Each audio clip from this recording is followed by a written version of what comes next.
process is self-discovery, social stigma, and discrimination faced by a transgender. In the poem, being transgender, she amplifies the voice of a transgender and seeks understanding and empathy of the world. Here is how it goes.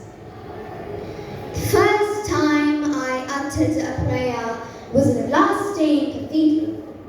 I was kneeling long after the congregation was on its feet. Dip both hands into holy water, prayed the Trinity across my chest, my tiny body drooping like a question mark all over the wooden pew. I asked Jesus to fix me, but when he did not answer, I befriended silence in the hopes that my sin would burn and somewhere in my mouth would dissolve like sugar on tongue, but shame lingered as an aftertaste. And in an attempt to reintroduce me to sanctity, my mother told me of the miracle I was and said that I could grow up to be anyone I want. I decided to be a boy. It was cute, had a snapback, toothless grin, used kidneys as street cred, played hide and seek with what was left of my goal. I was it. I was the winner of the games the other kids couldn't play.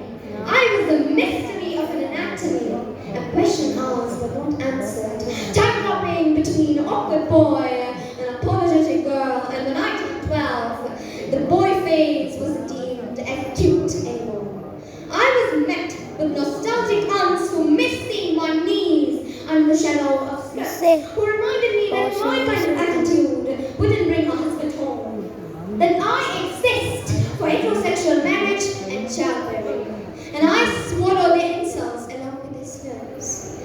Naturally, I did not come out of the closet, but the kids at my school opened it without my permission and called me by a name I did not recognize, said lesbian, but I was more boy than girl, more Ken than Barbie. It had nothing to do with hating my body. I just loved it enough to let it go. I treated it like a house, and when your house is falling apart, you do not evacuate. You make it comfortable enough to house all your insides. You make it pretty enough to invite guests over. You make the floorboards strong enough to stand on. My mother fears that I have named myself after failing things, as she counts echoes left behind by Maya Hall, Lena Oncon, Blake Brockington. She fears that I'll die without a whisper, that I'll turn into about ashamed conversations at the bus stop, that I am a walking casket. She claims that I have turned myself into a Mausoleum. You said that I have turned my identity and proves now everyone's lives on the brutality of living in this body becomes an asterisk at the bottom of equality pages. No one ever thinks of us as human because we're more ghosts than flesh. Because people fear that my gender expression is a trick, that it exists to be more perverse, that my body is a feast for their hands and eyes, and after they have cut off of my queer, they regurgitate the past they do not like. Now the oncoming traffic is embracing the transgender children and parents. They'll hand me back into the closet along with all the other skeletons. I'll be the best attraction. Do you see how easy it is to talk people into coffins?